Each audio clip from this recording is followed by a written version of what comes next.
All right, thank you, Bobby. Right now, dozens of people are facing off. This is outside a U.S. Customs and Border Patrol hiring event in St. Pete. Supporters and protesters lining the street, voicing opinions on immigration enforcement.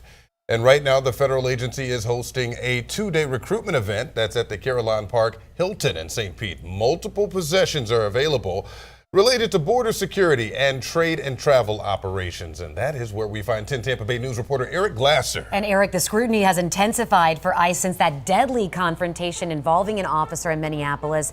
And we're seeing that scrutiny tonight in St. Pete. Yes, Courtney and Frank, intense out here tonight, I would say, as the protests continued throughout the course of the day. For the most part, peaceful.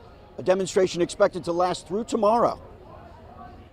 Nearly 100 protesters carrying signs, chanting, and making loud noises, all to protest a Customs and Border Patrol hiring event inside the Carillon Hilton. How many people have to die for you to stop and ask why? Throughout the day, demonstrators have been shouting chants of traitor and shame at people arriving for today's recruitment event. There's just too much anger in the world, and it needs to stop.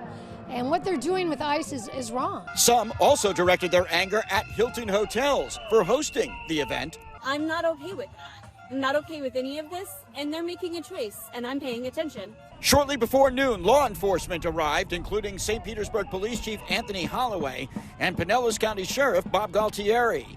That ignited a shouting match as officers told protesters to move back along the sidewalk to a public right-of-way. They want people to be able to come here and attend the event. They want their guests who are staying at the hotel to be able to enjoy their time here.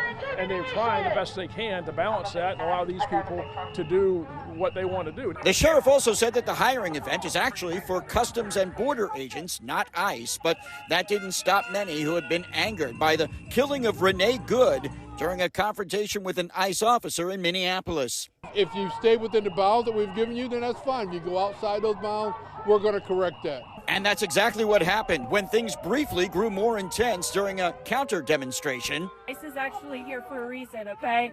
We have to deport people who are coming into our country illegally and committing crimes.